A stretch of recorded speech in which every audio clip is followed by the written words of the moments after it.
sweet. Welcome to Fast Asleep with Gina Marie. So glad you're here. I'm Gina, and I survived Friday the 13th. Let me know how you did, will you? Oh, Marie.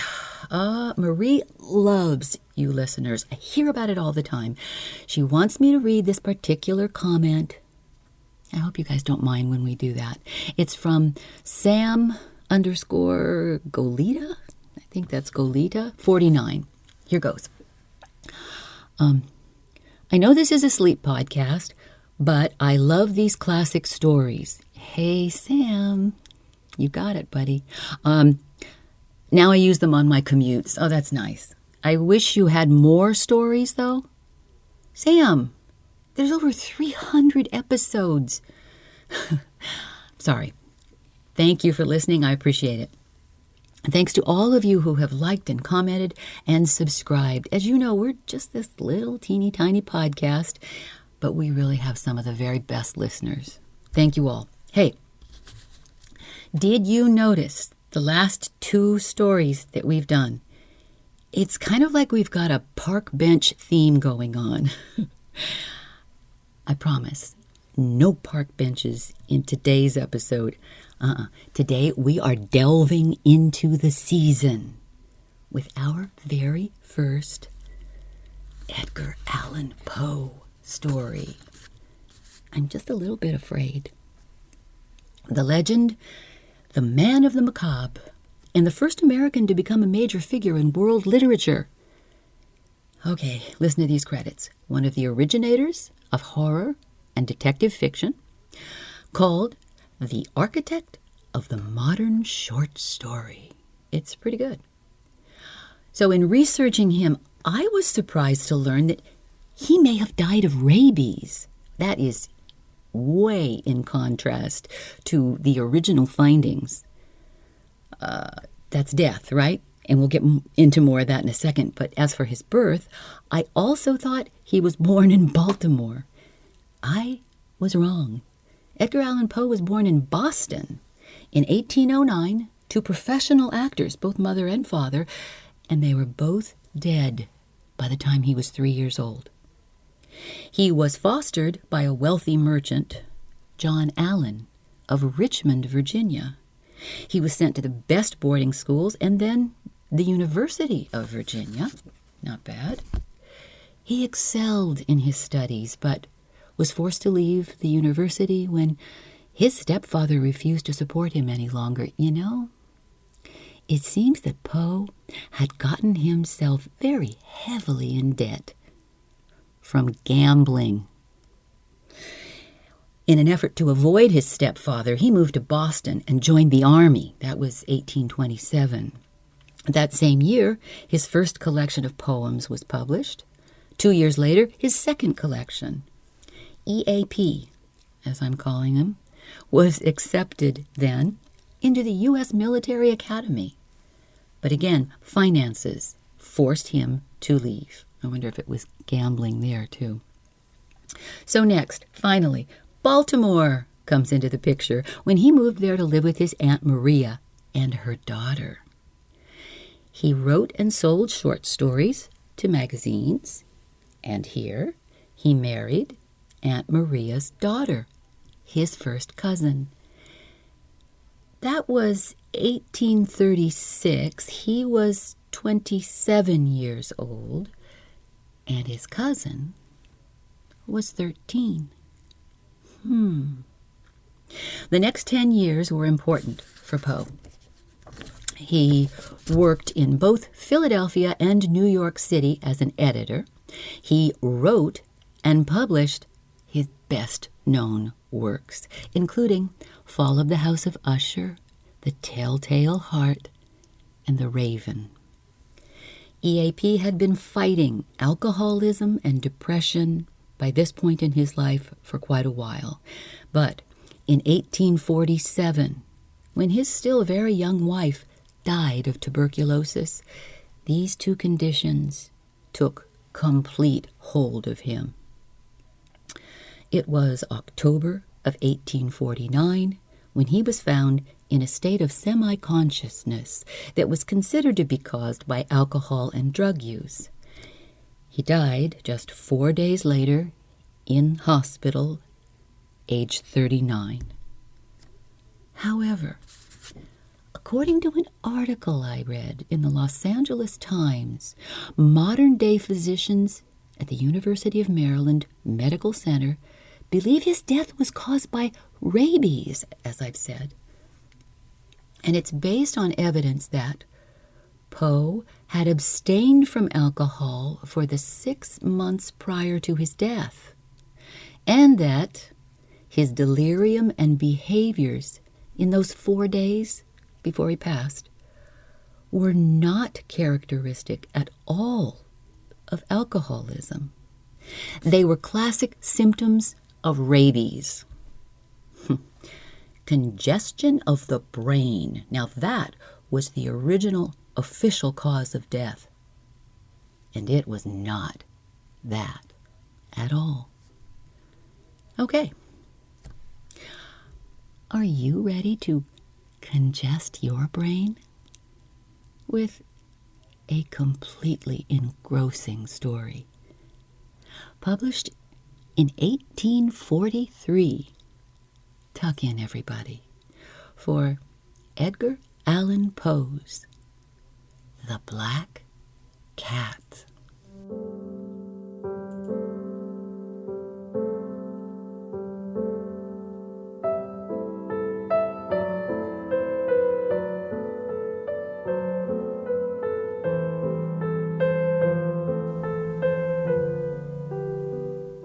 For the most wild, yet most homely narrative which I am about to pen, I neither expect nor solicit belief. Mad, indeed, would I be to expect it, in a case where my very senses reject their own evidence. Yet mad I am not, and very surely do I not dream. But tomorrow I die, and today I would unburden my soul. My immediate purpose is to place before the world, plainly, succinctly, and without comment, a series of mere household events. In their consequences, these events have terrified, have tortured, have destroyed me. Yet, I will not attempt to expound them. To me, they have presented little but horror. To many, they will seem less terrible than baroques, grotesque extravagances. Hereafter, perhaps, some intellect may be found which will reduce my phantasm to the commonplace. Some intellect more calm, more logical, and far less excitable than my own, which will perceive in the circumstances I detail with awe nothing more than an ordinary succession of very natural causes and effects. From my infancy, I was noted for the docility and humanity of my disposition. My tenderness of heart was even so conspicuous as to make me the jest of my companions. I was especially fond of animals, and was indulged by my parents with a great variety of pets. With these, I spent most of my time, and never was so happy as when feeding and caressing them. This peculiarity of character grew with my growth, and in my manhood, I derived from it one of my principal sources of pleasure. To those who have cherished an affection for a faithful and sagacious dog, I need hardly be at the trouble of explaining the nature or the intensity of the gratification thus derivable. There is something in the unselfish, self-sacrificing love of a brute which goes directly to the heart of him who has had frequent occasion to test the paltry friendship and gossamer fidelity of mere man.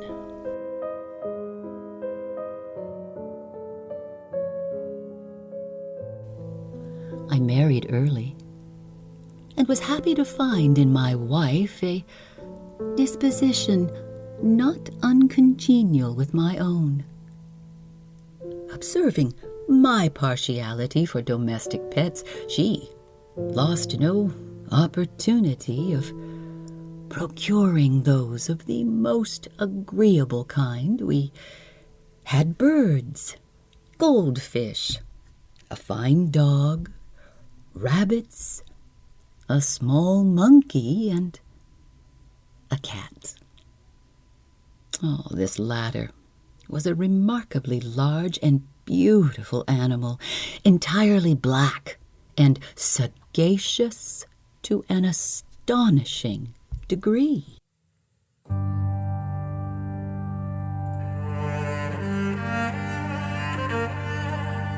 In speaking of his intelligence, my wife, who at heart was not a little tinctured with superstition, made frequent allusion to the ancient popular notion which regarded all black cats as witches in disguise.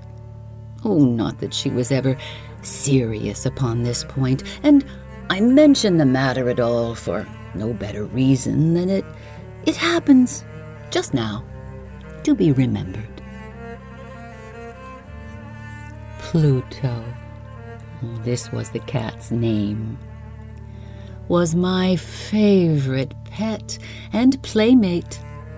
I alone fed him, and he attended me wherever I went about the house. It was even with difficulty that I could prevent him from following me through the streets. Our friendship lasted in this manner for several years, during which my general temperament and character, through the instrumentality of the fiend intemperance, had, I blush to confess it, experienced a radical alteration for the worse. I grew, day by day, more moody, more irritable, more regardless of the feelings of others. I suffered myself to use intemperate language to my wife. At length, I even offered her personal violence.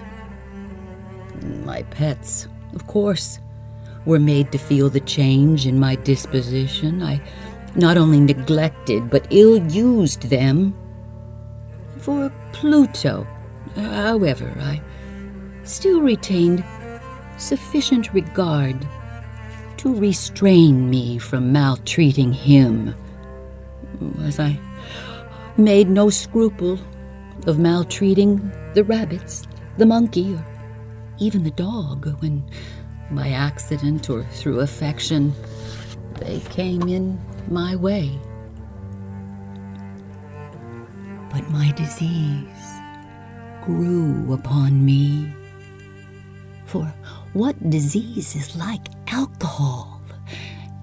And at length, even Pluto, who now was becoming old and consequently somewhat peevish, even Pluto began to experience the effects of my ill temper. One night, returning home, much intoxicated, from one of my haunts about town, I fancied that the cat avoided my presence. Well, I seized him, when, in his fright at my violence, he inflicted a slight wound upon my hand with his teeth. The fury of a demon instantly possessed me.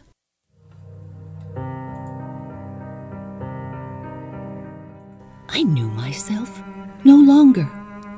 My original soul seemed at once to take its flight from my body, and a more than fiendish malevolence, gin-nurtured, thrilled every fiber of my frame. I took from my waistcoat pocket a penknife, opened it, grasped the poor beast by the throat, and deliberately cut one of its eyes from the socket. I'd blush, I'd burn, I shudder while I pen the damnable atrocity. When reason returned with the morning, when I had slept off the fumes of the night's debauch, I experienced a sentiment half of horror, half of remorse for the crime of which I had been guilty.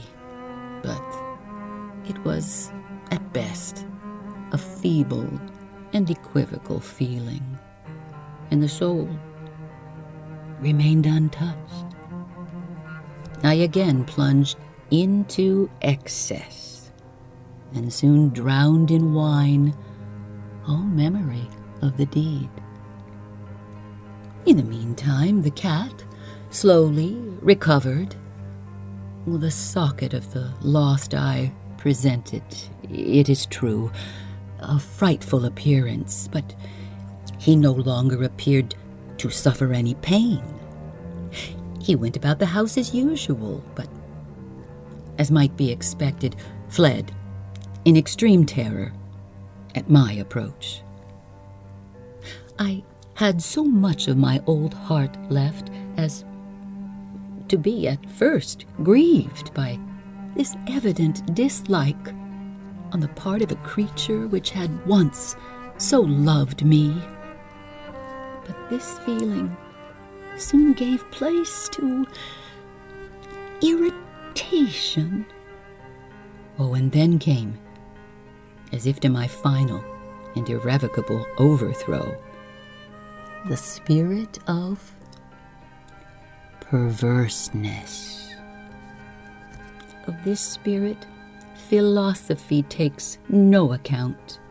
Yet, I am not more sure that my soul lives than I am that perverseness is one of the primitive impulses of the human heart, one of the indivisible primary faculties or sentiments which give direction to the character of man.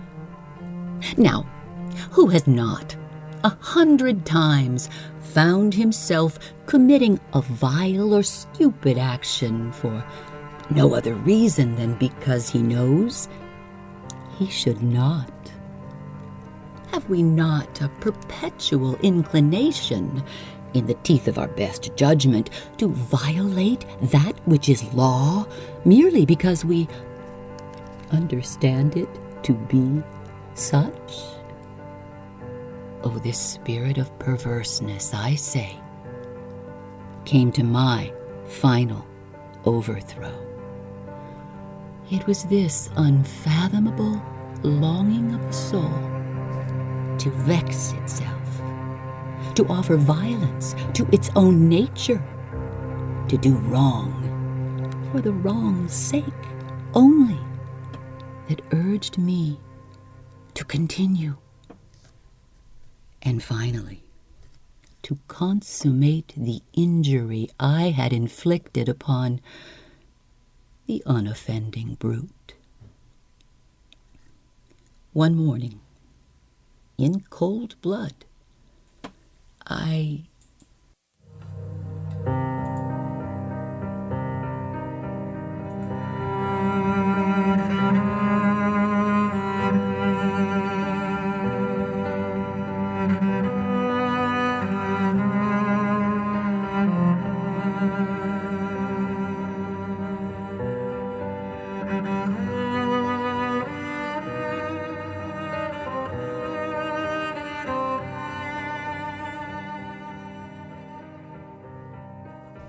Stay with me.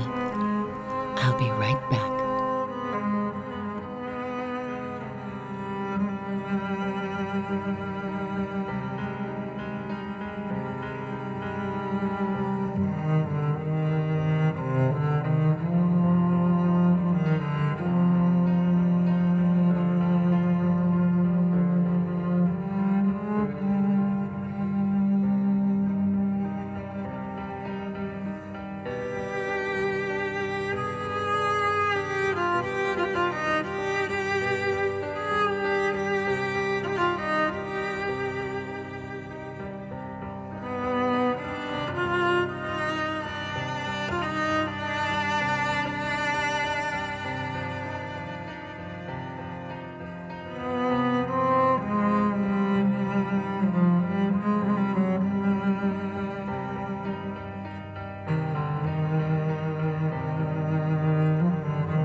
It was this unfathomable longing of the soul to vex itself, to offer violence to its own nature, to do wrong for the wrong's sake only, that urged me to continue and finally to consummate the injury I had inflicted upon the unoffending brute.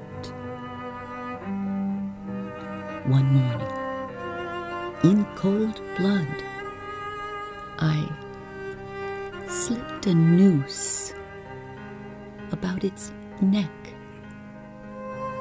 and hung it to the limb of a tree, hung it with the tears streaming from my eyes and with the bitterest remorse at my heart. Hung it because I knew that it had loved me, and because I felt it had given me no reason of offense. Hung it because I knew that in so doing, I was committing a sin, a deadly sin, that would so jeopardize my immortal soul as to place it, if such a thing were possible, even beyond the reach of the infinite mercy of the most merciful and most terrible God.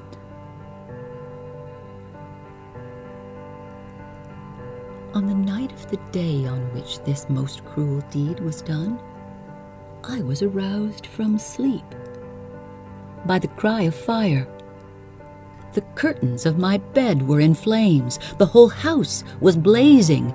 It was with great difficulty that my wife, a servant, and myself made our escape from the conflagration. The destruction was complete. My entire worldly wealth was swallowed up, and I resigned myself thenceforward to despair. I am above the weakness of seeking to establish a sequence of cause and effect between the disaster and the atrocity, but I am detailing a chain of events and wish not to leave even a possible link imperfect. On the day succeeding the fire, I visited the ruins. The walls, with one exception, had fallen in. Now, this exception was found in a compartment wall, not very thick, which stood about the middle of the house and against which had rested the head of my bed. The plastering had here, in great measure, resisted the action of the fire, a fact which I attributed to its having been recently spread. About this wall, a dense crowd were collected, and many persons seeming to be examining a particular portion of it with this very minute and eager attention. The words strange and singular and other similar expressions excited my curiosity. I approached and saw, as if graven in bas relief upon the white surface, the figure of a gigantic cat. The impression was given with an accuracy truly marvelous, and there was a rope about the animal's neck. When I first beheld this apparition, for I could scarcely regard it as less, my wonder and my terror were extreme. But at length reflection came to my aid. The cat, I remembered, had been hung in a garden adjacent to the house. Upon the alarm of fire, this garden had been immediately filled by the crowd, by someone of whom the animal must have been cut from the tree and thrown through an open window into my chamber. This had probably been done with the view of arousing me from sleep. The falling of the other walls had compressed the victim of my cruelty into the substance of the freshly spread plaster, the lime of which, with the flames and the ammonia from the carcass, had then accomplished the portraiture as I saw it. Although I thus readily accounted to my reason, if not altogether to my conscience, for the startling fact just detailed, it did not the less fail to make a deep impression upon my fancy. For months I could not rid myself of the phantasm of the cat, and during this period there came into my spirit a half-sentiment that seemed, but was not, remorse. I went so far as to regret the loss of the animal and to look about me among the vile haunts which I now habitually frequented for another pet of the same species and of somewhat similar appearance with which to supply its place.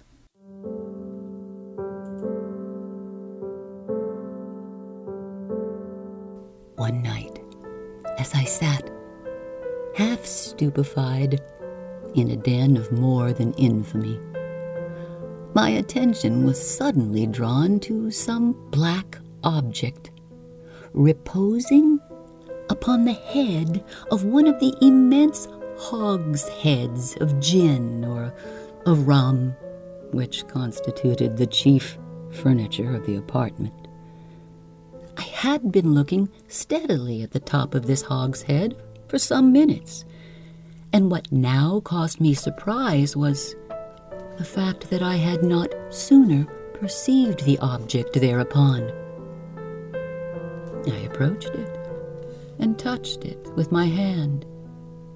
It was a black cat, a very large one, fully as large as Pluto, and closely resembling him in every respect but one. Pluto had not a white hair upon any portion of his body, but this cat had a large, although indefinite, splotch of white, covering nearly the whole region of the breast. Upon my touching him, he immediately arose, purred loudly, rubbed against my hand, and appeared delighted with my notice. This, then, was the very creature of which I was in search. I at once offered to purchase it of the landlord, but this person made no claim to it, knew nothing of it, had never seen it before. I continued my caresses, and when I prepared to go home, the animal evinced a disposition to accompany me. I permitted it to do so, occasionally stooping and patting it as I proceeded.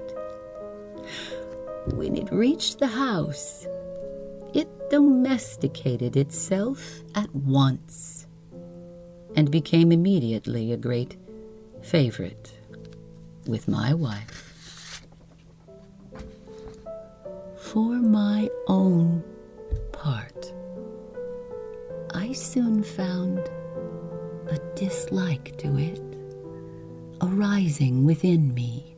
This was just the reverse of what I had anticipated, but I know not how or why it was. Its evident fondness for myself rather disgusted and annoyed me. By slow degrees, these feelings of disgust and annoyance rose into the bitterness of hatred. I avoided the creature, a certain sense of shame and the remembrance of my former deed of cruelty preventing me from physically abusing it. I did not, for some weeks, strike or otherwise violently ill-use it. But gradually, very gradually, I came to look upon it with unutterable loathing, and to flee silently from its odious presence as from the breath of a pestilence. What added, no doubt, to my hatred of the beast was the discovery, on the morning after I brought it home, that, like Pluto, it also had been deprived of one of its eyes. This circumstance, however, only endeared it to my wife, who, as I have already said, possessed in a high degree that humanity of feeling which had once been my distinguishing trait and the source of many of my simplest and purest pleasures. With my aversion to this cat, however, its partiality for myself seemed to increase. It followed my footsteps with a pertinacity which, it would be difficult to make the reader comprehend. Whenever I sat, it would crouch beneath my chair or spring upon my knees, covering me with its loathsome caresses. If I arose to walk, it would get between my feet and thus nearly throw me down, or, fastening its long and sharp claws in my dress, clamber, in this manner, to my breast. At such times, although I longed to destroy it with a blow, I was yet withheld from so doing, partly by a memory of my former crime, but chiefly, let me confess it at once, by absolute dread of the beast. This dread was not exactly a dread of physical evil, and yet I should be at a loss how otherwise to define it. I am almost ashamed to own, yes, even in this felon's cell, I am almost ashamed to own that the terror and horror with which the animal inspired me had been heightened by one of the merest chimeras it would be possible to conceive. My wife had called my attention more than once to the character of the mark of white hair of which I have spoken, and which constituted the sole visible difference between the strange beast and the one I had destroyed.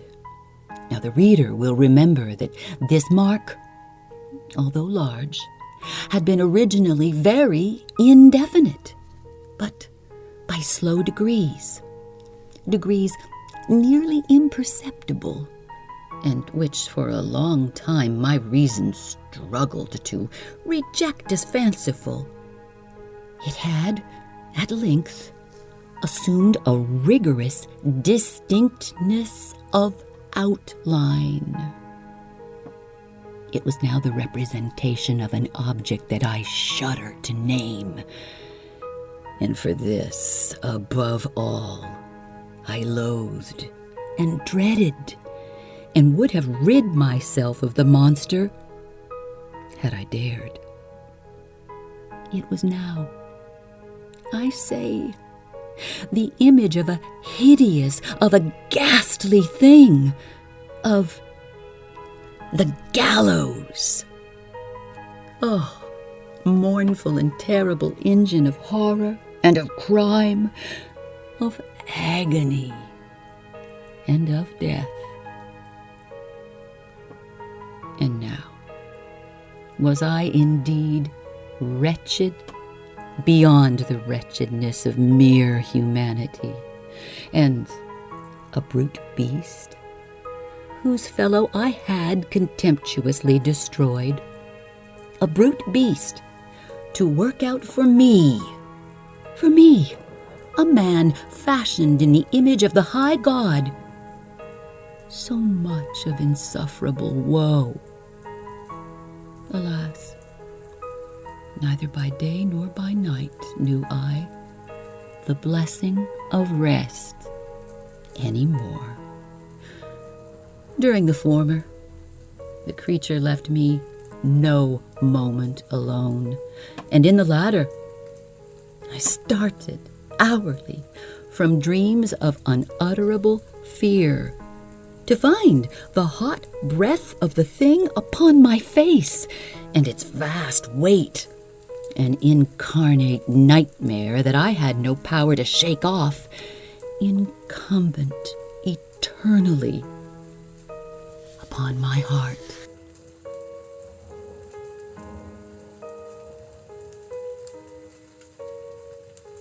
Beneath the pressure of torments such as these, the feeble remnant of the good within me succumbed. Evil thoughts became my sole intimates, the darkest and most evil of thoughts. The moodiness of my usual temper increased to hatred of all things and of all mankind, while from the sudden, frequent, and ungovernable outbursts of a fury to which I now blindly abandoned myself, my uncomplaining wife, alas, was the most usual and the most patient of sufferers.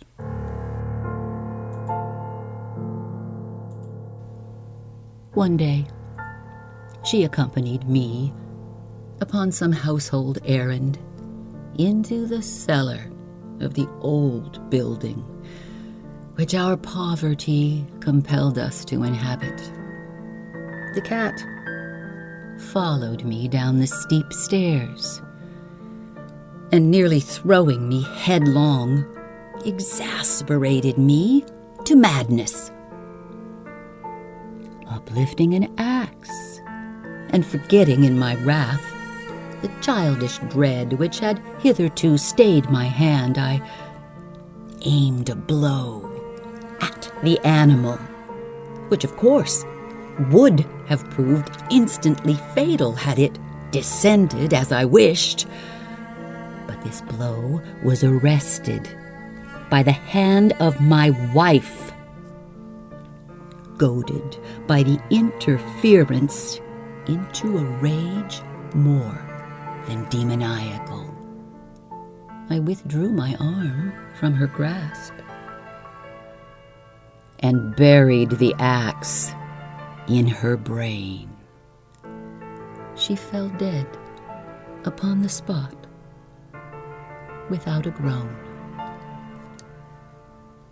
This hideous murder accomplished, I set myself forthwith and with entire deliberation to the task of concealing the body. I knew that I could not remove it from the house, either by day or by night, without the risk of being observed by the neighbors. Many projects entered my mind. At one period, I thought of cutting the corpse into minute fragments and destroying them by fire. At another, I resolved to dig a grave for it in the floor of the cellar. Again, I deliberated about casting it in the well in the yard, about packing it in a box as if merchandise with the usual arrangements, and so getting a porter to take it from the house. Finally, I hit upon what I considered a far better expedient than either of these. I determined to wall it up in the cellar as the monks of the Middle Ages are recorded to have walled up their victims. For a purpose such as this, the cellar was well adapted. Its walls were loosely constructed and had lately been plastered throughout with a rough plaster, which the dampness of the atmosphere had prevented from hardening. Moreover, in one of the walls was a projection caused by a false chimney or fireplace that had been filled up and made to resemble the rest of the cellar. I made no doubt that I could readily displace the bricks at this point, insert the corpse, and wall the whole up as before, so that no eye could detect anything suspicious. And in this calculation, I was not deceived. By means of a crowbar, I easily dislodged the bricks, and having carefully deposited the body against the inner wall, I propped it in that position, while with little trouble I relaid the whole structure as it originally stood. Having procured mortar, sand, and hair, with every possible precaution, I prepared a plaster which could not be distinguished from the old, and with this I very carefully went over the new brickwork. When I had finished, I felt satisfied that all was right. The wall did not present the slightest appearance of having been disturbed. The rubbish on the floor was picked up with the minutest care. I looked around triumphantly and said to myself, "Here, at least, my labor has not been in vain."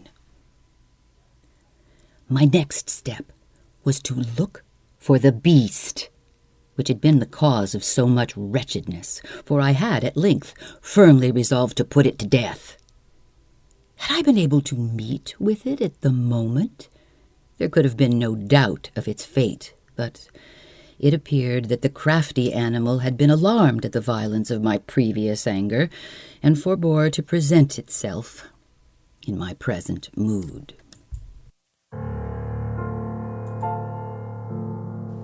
It is impossible to describe or to imagine the deep, the blissful sense of relief which the absence of the detested creature occasioned in my bosom.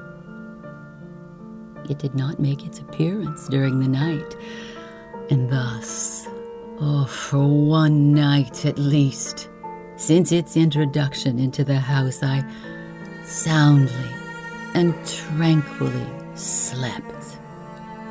I slept, even with the burden of murder upon my soul.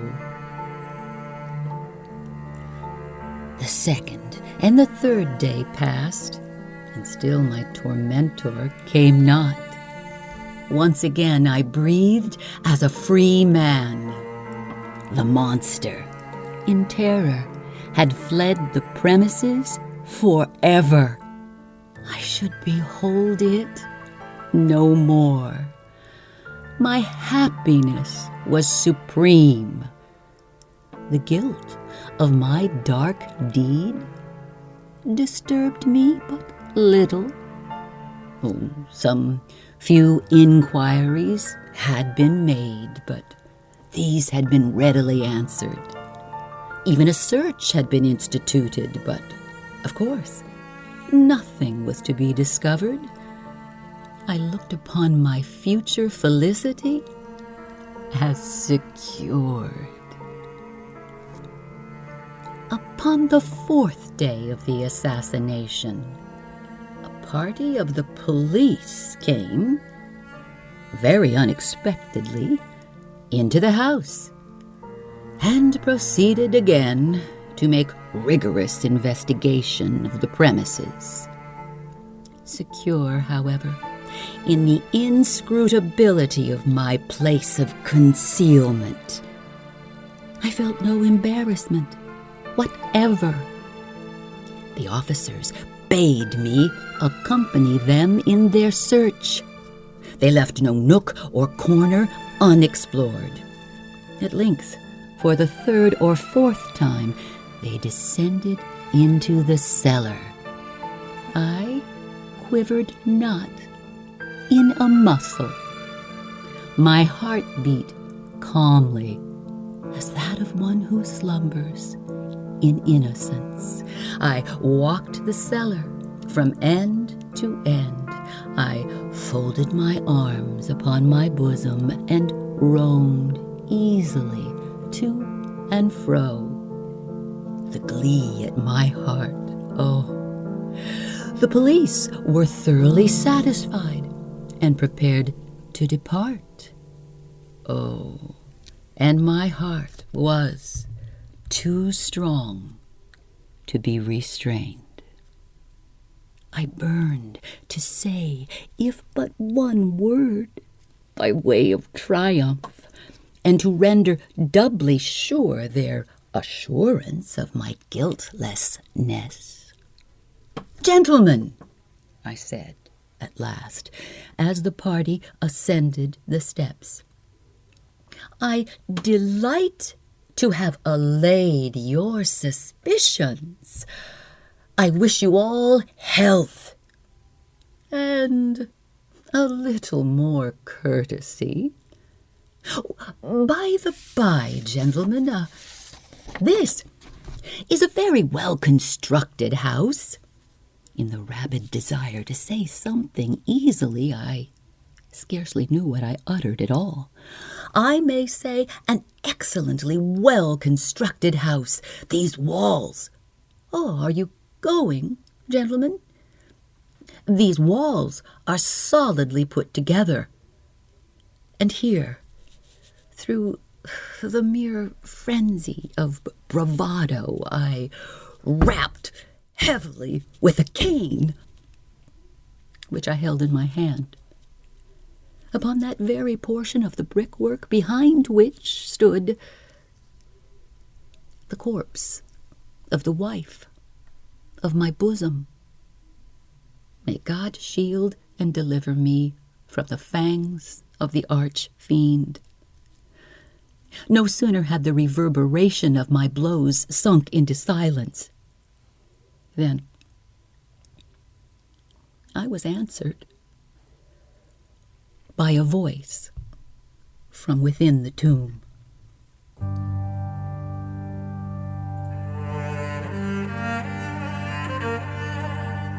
By a cry, at first muffled and broken like the sobbing of a child, and then quickly swelling into one long, loud, and continuous scream, utterly anomalous and inhuman, a howl, a wailing shriek, half of horror and half of triumph, such as might have arisen only out of hell, conjointly from the throats of the damned in their agony, and of the demons that exult in the damnation. Of my own thoughts, it is folly to speak. Swooning, I staggered to the opposite wall. For one instant, the party upon the stairs remained motionless through extremity of terror and awe. In the next, a dozen stout arms were toiling at the wall. It fell bodily.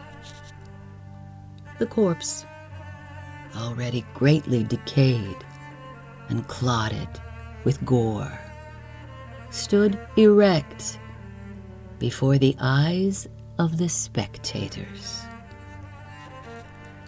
Upon its head, with red extended mouth and solitary eye of fire, sat the hideous beast whose craft had seduced me into murder, and whose informing voice had consigned me to the hangman. I had walled the monster up within the tomb.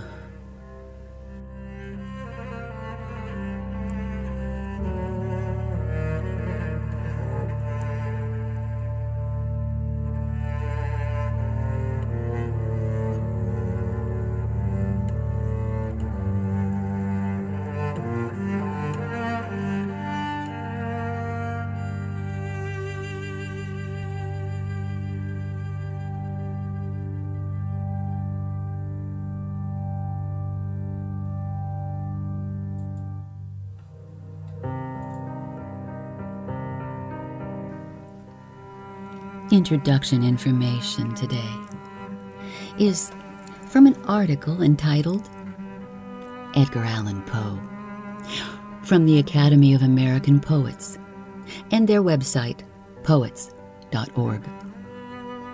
And from staff and wire reports of the Los Angeles Times, September 12th, 1996. And other sources in our show notes. Music for this episode is Song for Ra-Nee from Gabriel Yared and John Lenihan.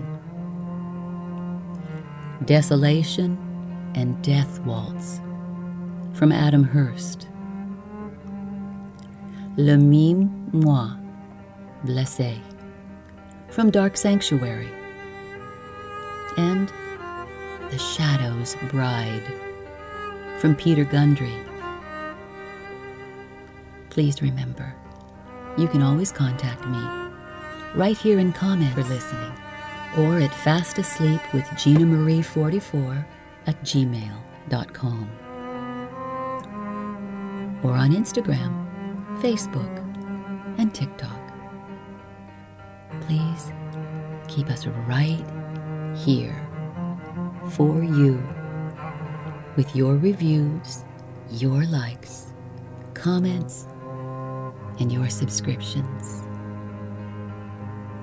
I thank you all so much. Keyword: plaster. For next week, I hope you like a truly haunted house. Good night.